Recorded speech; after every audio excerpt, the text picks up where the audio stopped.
Hello everyone, this is C S Vikram Sirohi and welcome to affordable classes. हम अपना setting up of business entity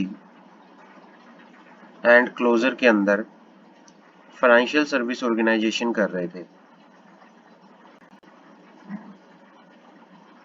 financial services organisation chapter कर रहे थे, जिसमें हमने NBFC, housing finance company, micro finance company, इनके बारे में बात की थी। हमने अपनी लास्ट क्लास में इनके बारे में बात की थी। हमारा एक टॉपिक और पेंडिंग है इस क्लास में, निधि company. Nidhi company Nidhi company के बारे में डिस्कस करेंगे। क्या होता है निधि कंपनी, इसके बारे में बात करते हैं। इस क्लास में आज हम निधि कंपनी के बारे में डिस्कस करेंगे, ये होती क्या है।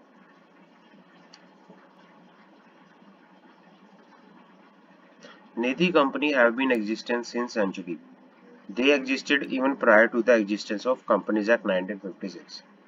जो ये निधि कंसेप्ट है, ये वेरी ओल्ड कंसेप्ट है। ये वेरी ओल्ड कंसेप्ट है। Nidhi company is a one that belong to non banking financial sector. Nidhi company एक नॉन बैंकिंग फाइनेंशियल सेक्टर से क्या किया गया है, बिलोंग करता है and is recognise under section 406 of the companies act 2013। और निधि के लिए कंपनीज एक्ट के अंदर प्रोविजन बना रखे हैं, जिसको section 406 of the companies act. Nidhi के लिए सेक्शन कौन सा है, section 406 of the companies act 2013। जो निधि के लिए सेक्शन है, वो सेक्शन है 406 of the companies act 2013। Nidhi का कोर बिजनेस क्या होता है? Their core business is borrowing lending money between their members. इसका मेन बिजनेस होता है बोरिंग करना, borrowings and lending money between their members. Money between there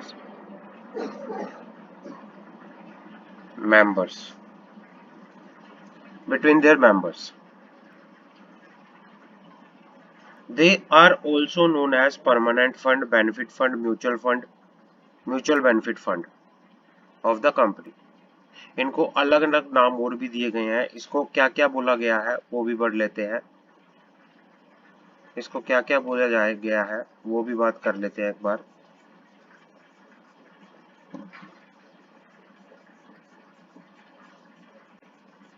Nidhi company को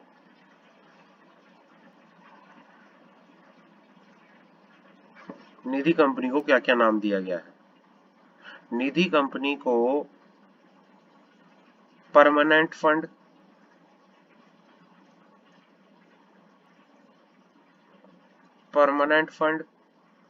mutual benefit fund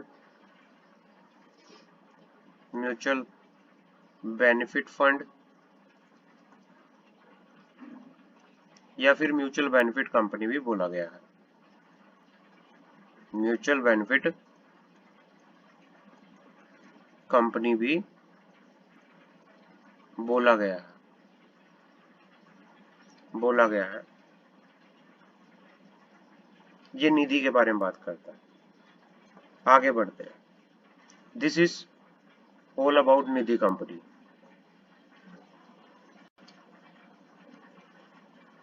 निधि company क्या होती है? Nidhi company mutual benefit society होती है। निधि कंपनी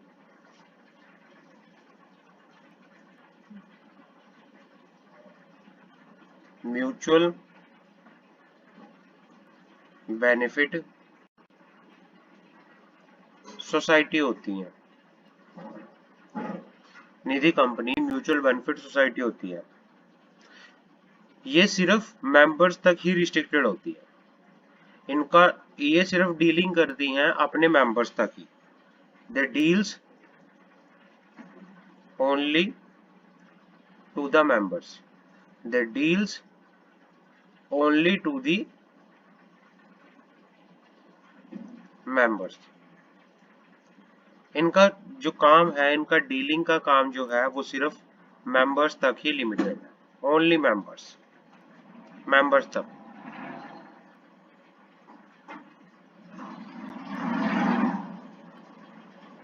ये अपने मेंबर्स को लोन प्रोवाइड करती हैं। मेंबर्स अपना कंट्रीब्यूशन इसके अंदर करता है और ये जो मेंबर्स को जो जिस रेट पे ये लोन प्रोवाइड करती हैं वो रिलेटिवली लेस होता है, कम होता है। तो ये जो है निधि कंपनियों के बारे में बताया गया। आगे बढ़ते हैं। कैरेक्टरिस्टिक, निधि कंपनी के कैरेक्टरिस्टिक क्या क्या है?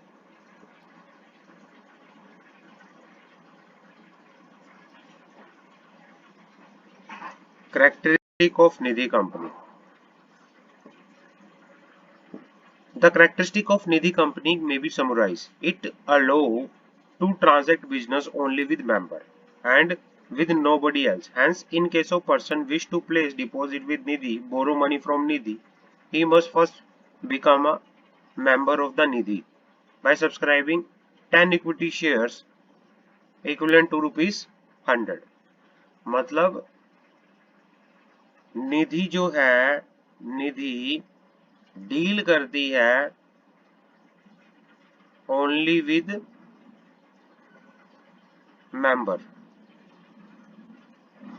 मेंबर्स के साथ। कोई भी person, any person want to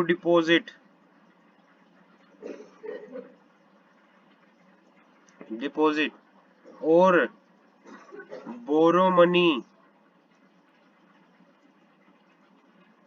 from Nidhi,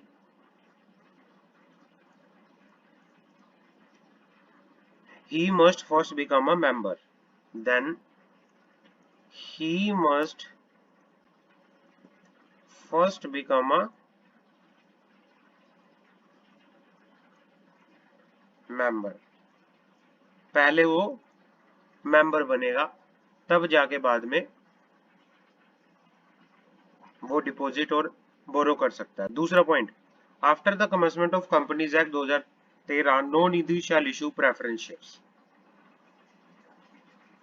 after the companies act, after the commencement of companies act 2013, कोई भी निधि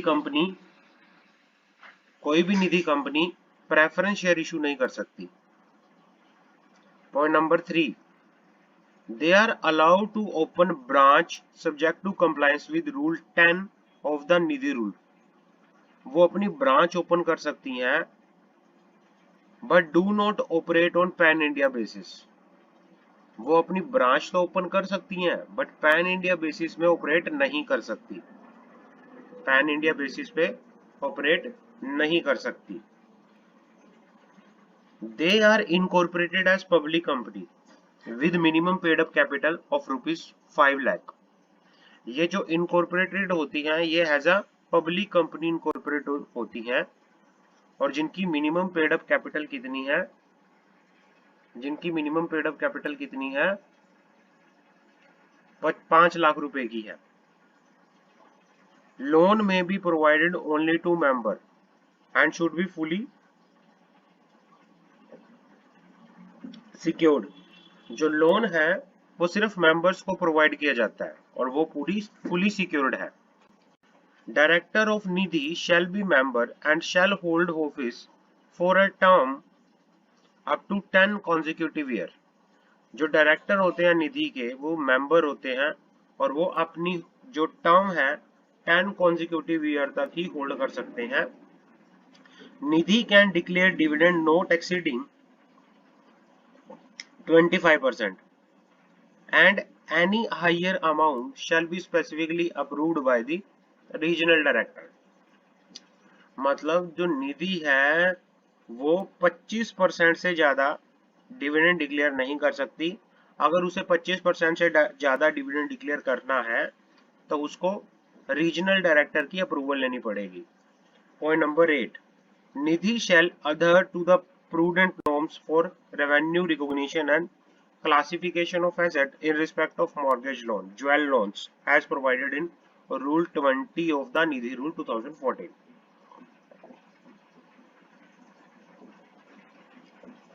मतलब निधि को जो ये प्रूडेंट नॉर्म्स है रेवेन्यू रिकॉग्निशन के, क्लासिफिकेशन के, mortgage loan, jewel loans provided in rule 20, वो सारे क्या करने पड़ेंगे, कंप्लाई करने पड़ेंगे। आगे बढ़ते हैं। जर्नल रिस्ट्रिक्शंस और prohibition on Nidhi company. Nidhi company क्या नहीं कर सकती वो बात कर लेते हैं। रूल 6, जर्नल रिस्ट्रिक्शंस और prohibition on Nidhi company.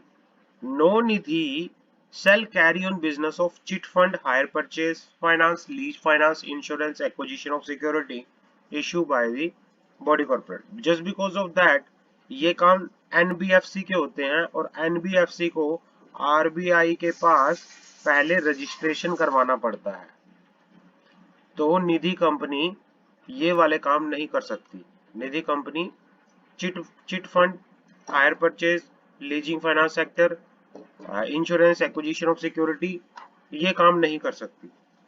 Nidhi company preference share, debenture या any other debt instrument by name of any form whatsoever वो नहीं कर सकती। कोई भी करंट अकाउंट्स अपने मेंबर्स का ओपन नहीं कर सकती।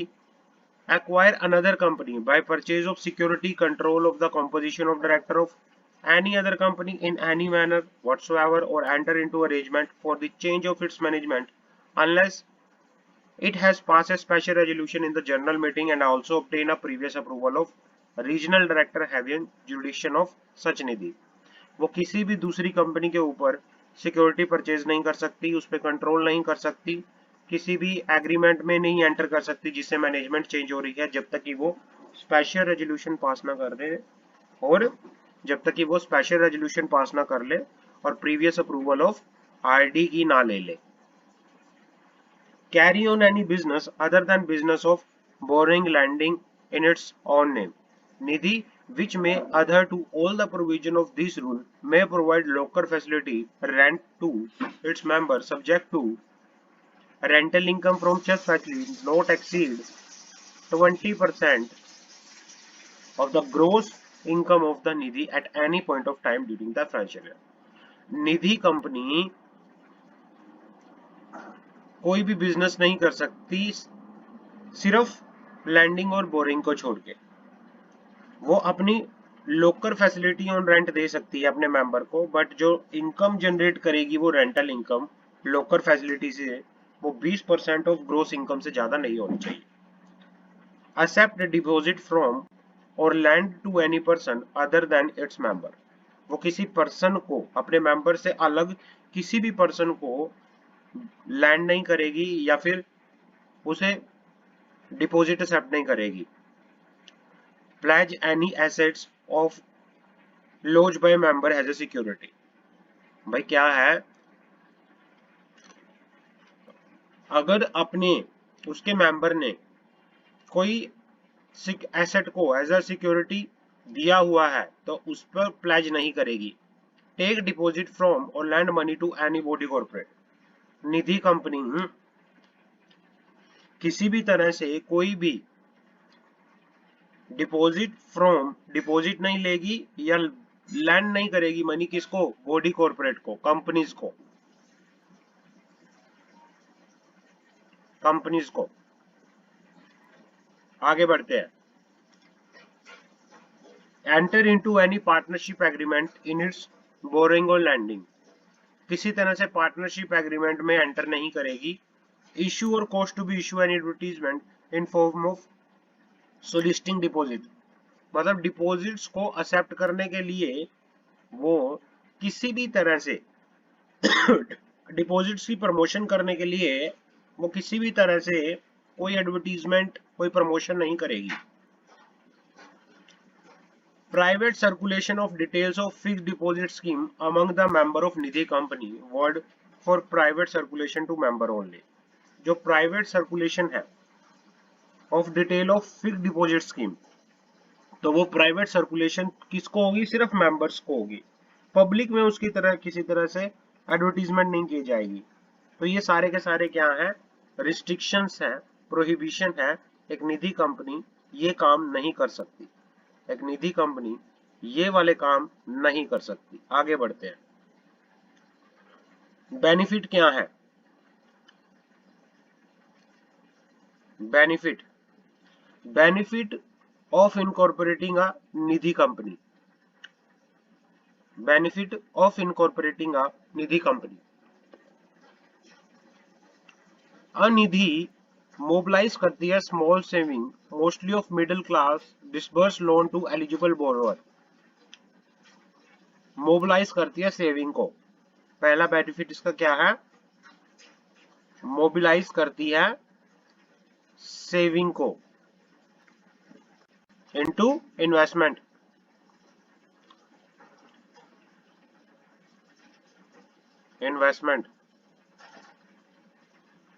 डिसबर्स करती है loan to the eligible borrower. owing to their small size and closeness to the customer disbursement of loan is speedy। इसमें क्या है? दूसरा बेनिफिट, जो डिसबर्समेंट ऑफ लोन है, डिसबर्समेंट ऑफ लोन है वो स्पीडली हो जाता है। स्पीडली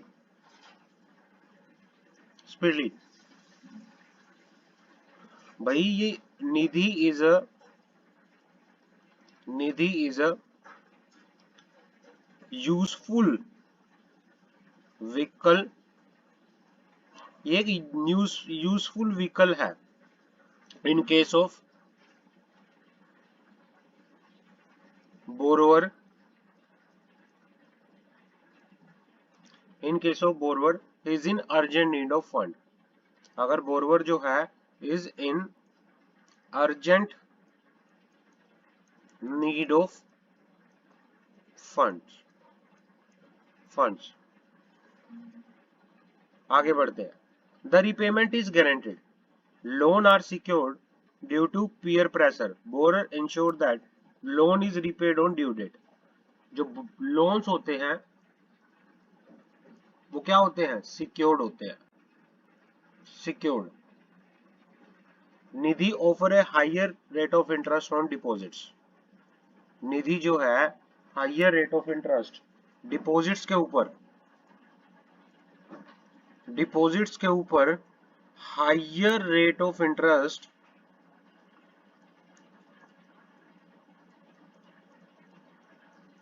एक निधि जो है ऑफर करती है। निधि जो है ऑफर करती है। It make attractive investment opportunity for people specially for the senior citizen. और लास्ट पॉइंट क्या है बेनिफिट इसका? The board of director of Nidhi normally consist of senior person. मतलब जो बोर्ड होता है, board of directors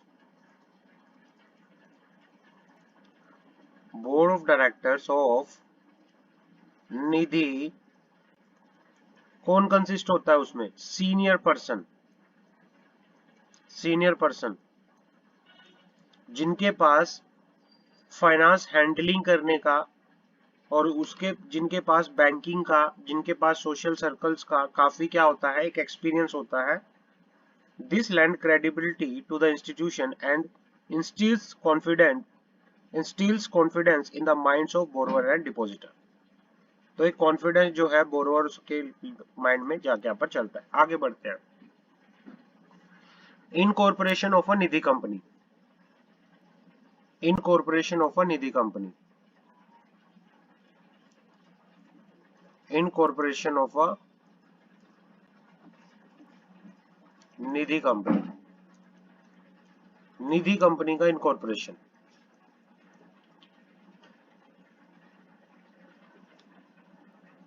For incorporation, the normal procedure for incorporation a public company is required to be comply with. भाई क्या है, एक निधि का जो इनकॉर्पोरेशन होता है, जैसे एक पब्लिक कंपनी का इनकॉर्पोरेशन होता है, सेम उसी तरह से निधि का क्या होता है, इनकॉर्पोरेशन होता है। सबसे पहले हमें देखना पड़ता है availability of name, memorandum of association, other related document. Care must be taken to see that the object clause of memorandum should restrict itself to the object of cultivating the habit of thrift saving among the member। मतलब निधि के लिए पहले आपको check करना पड़ेगा availability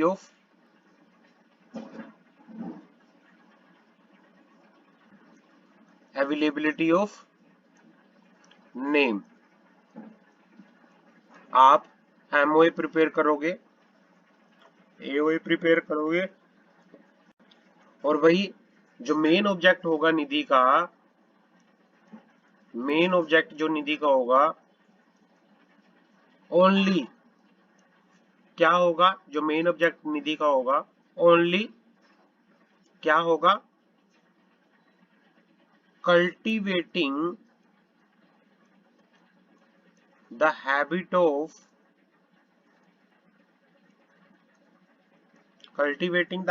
of theft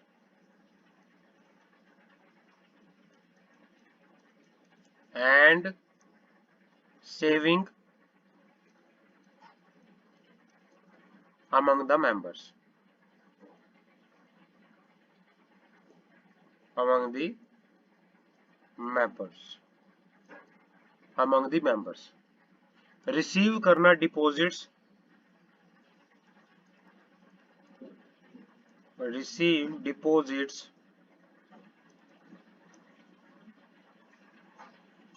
from and lending to members, from and lending to members only for their mutual benefit। और निधि के and में, जो निधि कंपनी है उसके एंड में जो नेम लगेगा, the name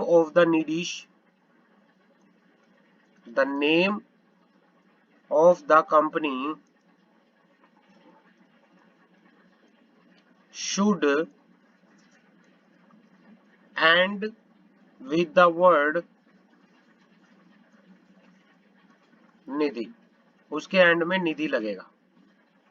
after incorporation of Nidhi, rule 5 of the Nidhi rule 2014, every Nidhi shall within a period of 1 year from the date of incorporation. एक साल मतलब जब वो इनकॉर्पोरेट हो जाएगी उसके एक साल के अंदर अंदर निधि को इंश्योर करना पड़ेगा that it has not less then 200 members. इसके पास नॉट लेस देन 200 मेंबर्स है। इसके पास जो नेट ऑन फंड है वो 10 लाख रुपए के हैं, 10 lakhs और मोर। जो इसके मेंबर्स हैं वो सिर्फ कितने हैं, 200। नेट ऑन फंड कितने हैं, 10 लाख के। Unencumbered deposits not less than 10% of outstanding deposits.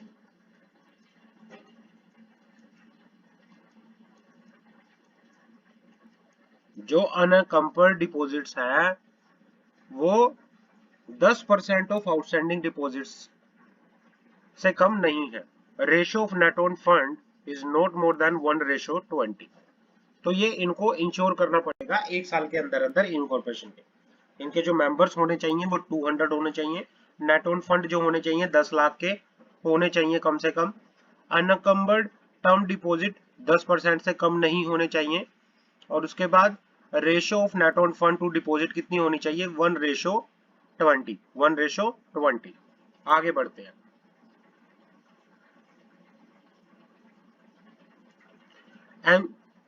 MC advisory on sensitization of Nidhi company. MC advisory on sensitization of Nidhi company. Sensitization of Nidhi company toward compliance of provision of section 406 of the Companies Act 2013 and Niधि Rule 2014 has amended by Nidhi amendment rule 2019। Sensitization क्या meaning क्या है? Compliance करना।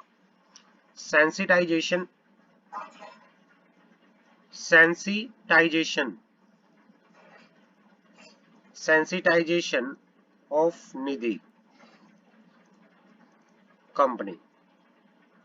Sensitisation of Nidhi company का meaning है, इसका meaning है क्या भाई? कंप्लायंस करना। Compliance of the provision of compliance of the provision of section 406 of the Companies Act 2013। Section 406 of companies act 2013 को कंप्लाई करना और साथ के साथ निधि अमेंडमेंट रूल को, निधि अमेंडमेंट रूल्स को कंप्लाई करना, निधि अमेंडमेंट रूल्स को कंप्लाई करना। Registration process in order to make regulatory regime for Nidhi company more effective। Nidhi company के लिए रजिस्ट्रेशन प्रोसेस जो है more effective and also accomplish the objective of transparency and investor friendliness in corporate environment of the country। The central government has, मतलब क्या है? Central government का object, central government का object है कि जो रजिस्ट्रेशन प्रोसेस है वो क्या हो? एक स्मूथ रजिस्ट्रेशन प्रोसेस हो, इफेक्टिव रजिस्ट्रेशन प्रोसेस हो। जो रजिस्ट्रेशन प्रोसेस क्या हो? एक स्मूथ रजिस्ट्रेशन प्रोसेस हो, इफेक्टिव प्रोसेस हो। और दूसरा ट्रांसपेरेंसी हो,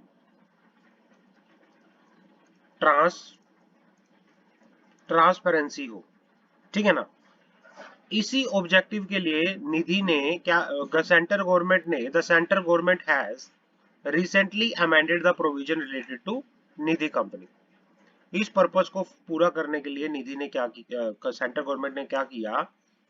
जो भी निधि के रूल्स थे, जो भी निधि के प्रोविजंस थे, उनको अमेंड कर दिया 2019 में।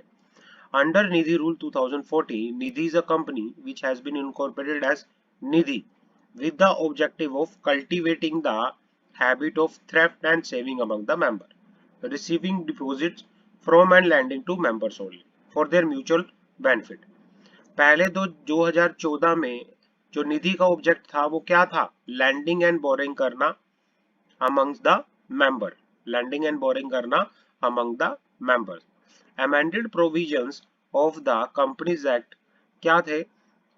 and Nidhi rules require that Nidhi company have to apply to central government for updation their status। इन्होंने बोला कि भाई ये अपने स्टेटस को अपडेट करने के लिए as a Nidhi central government के पास एप्लीकेशन फाइल करेंगे। Require that Nidhi have to apply to central government for updation their status, अपने आप को निधि डिक्लेयर करवाने के लिए। किस फॉर्म के अंदर? NDH 4 फॉर्म के अंदर, NDH 4 फॉर्म के अंदर। The time frame for applying with the central government in NDH form is as under.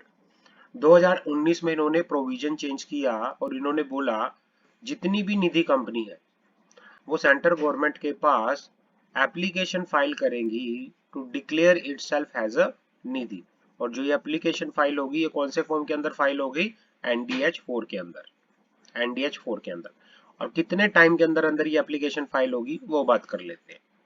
Company incorporated has a Nidhi before Nidhi amendment rules 2019 have to apply within a period of 1 year from the date of incorporation or within 9 months of Nidhi amendment rules whichever is later।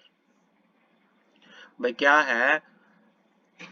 इसने बोला 15 8/2019 को जब ये निधि के rules आए new वाले 2019 में, जब अमेंडमेंट्स आई, इन्होंने बोला कि जो भी निधि कंपनी है, निधि कंपनी एप्लीकेशन फाइल करेगी, निधि कंपनी एप्लीकेशन फाइल करेगी to the central government, to the central government to declare itself as a nidhi, to declare itself as a nidhi.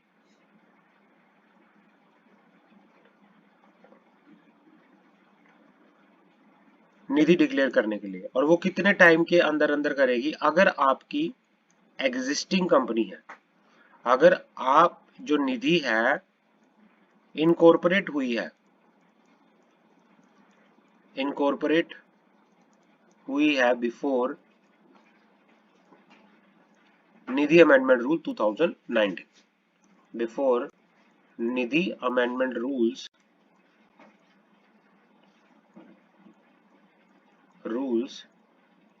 2019, और ये रूल्स कब आए थे? 15 अगस्त 2019 में। अगर इनसे पहले कोई निधि इनकॉर्पोरेट हुई है तो वो within a period of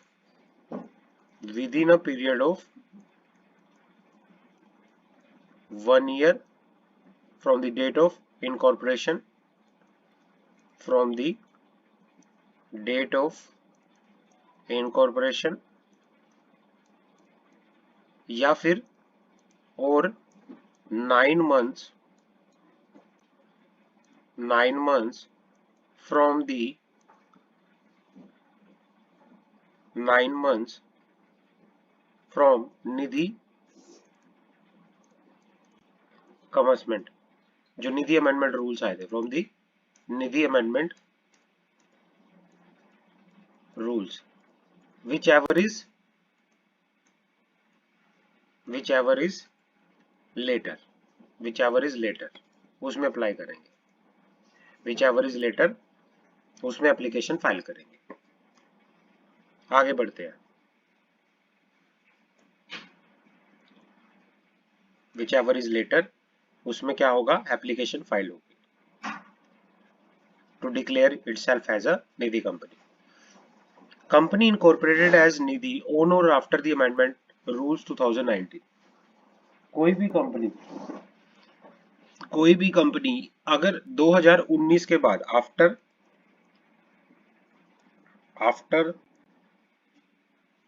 15/8/2019 incorporated हुई है तो वो अप्लाई करेगी सेंट्रल गवर्नमेंट को within 60 days of the expiry of 1 year from the date of incorporation और extended period by the RD.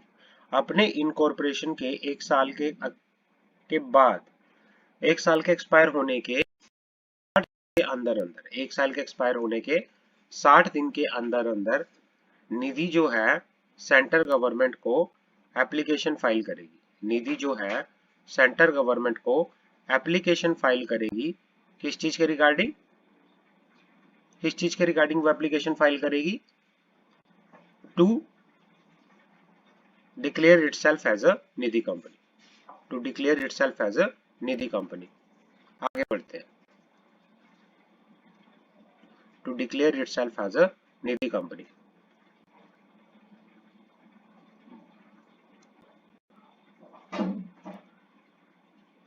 In case company does not comply with the above requirement, अगर company ये application file नहीं करती, NDH4 form file नहीं करती, in case company does not comply with the above requirement, it shall not be allowed to file form SS7। इसको allow नहीं किया जाएगा, ना तो वो form SS7 notice to the registrar for alteration of share capital, ना form return of allotment जो form PAS3 है, ये दोनों फॉर्म फाइल नहीं कर सकती कंपनी जो है, ये दोनों फॉर्म फाइल नहीं कर सकती। Such companies are required to ensure strict adherence to the provision of Companies Act 2013 and Nidhi rule as amended, company ensure करेगी कि उन्होंने कंप्लाइज किए हैं कंपनीज एक्ट को, निधि रूल्स को। इन case of contravention of the provision of this rule, the company and every officer of the company who is in default shall initially be punishable with fine, उन पे fine लगेगा, which may extend to 5,000 rupees, उनके ऊपर fine लगेगा जो कि extend हो सकता है, which may extend to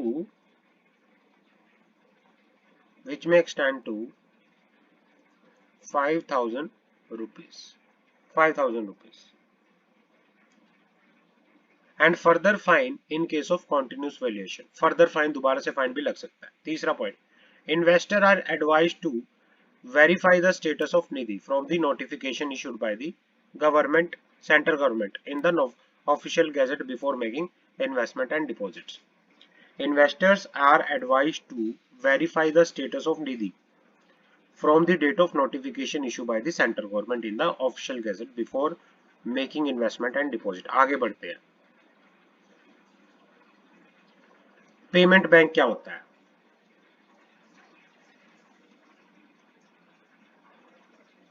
Payment bank.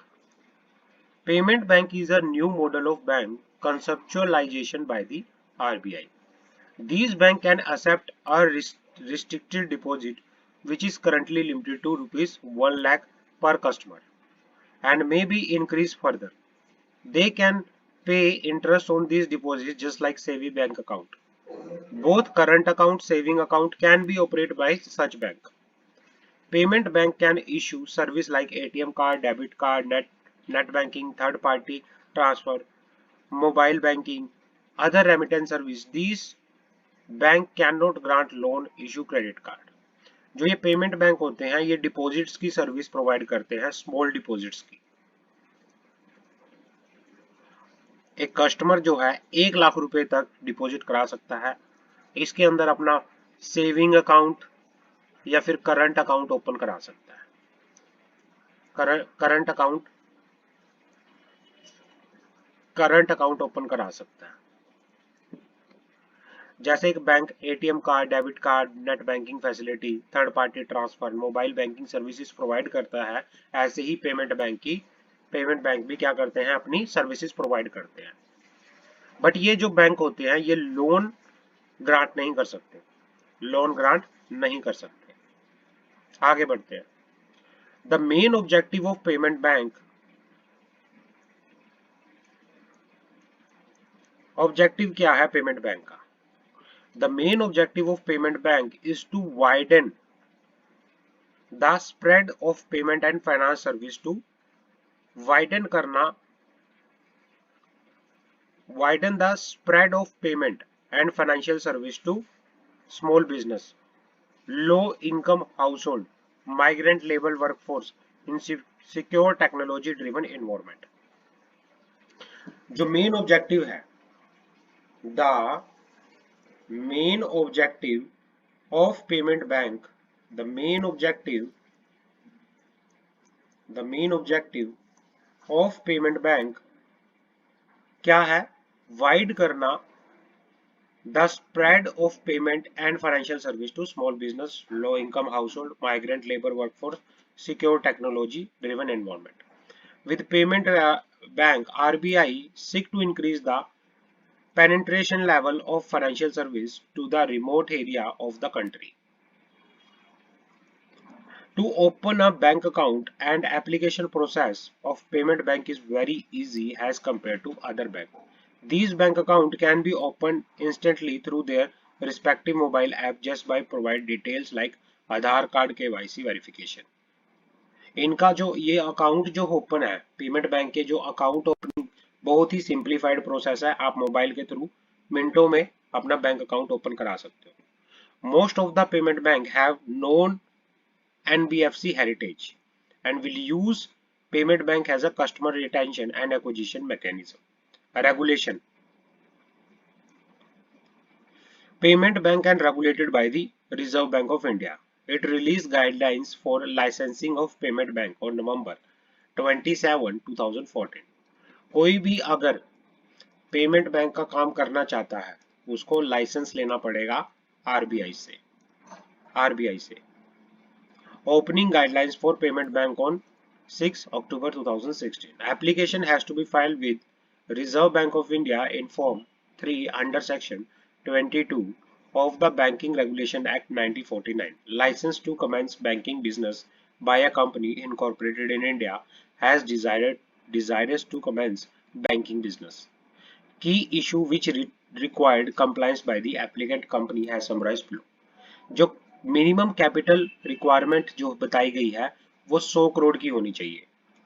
For the first 5 year the stake of promoter should retain at least 40%। जो मिनिमम कैपिटल होगी पेमेंट बैंक की वो कितनी होनी चाहिए? 100 करोड़। और जो फॉर द फर्स्ट 5 ईयर जो प्रमोटर का जो स्टेक है वो एटलीस्ट 40% होना चाहिए। Foreign shareholding will be allowed in these bank as per the rules for the FDI in the private bank in India. इसमें foreign जो है contribution जो है foreign contribution भी allow है as per the FDI. The voting right will be regulated by the Banking Regulation Act 1949. The voting right of shareholder is capped at 10%. which can be raised to 26 by the RBI. Any acquisition more than 5% will be required approval of RBI. The majority of bank is board of directors should consist of independent director appointed according to the RBI guidelines. जो इसके director होंगे, majority जो होगी independent director होगी, जिसको कौन appoint करेगा? RBI की गाइडलाइंस के अकॉर्डिंगली जिसको अपॉइंट किया गया है। आरबीआई के गाइडलाइंस के अकॉर्डिंगली जिसको अपॉइंट किया गया है। The bank should be fully network from beginning.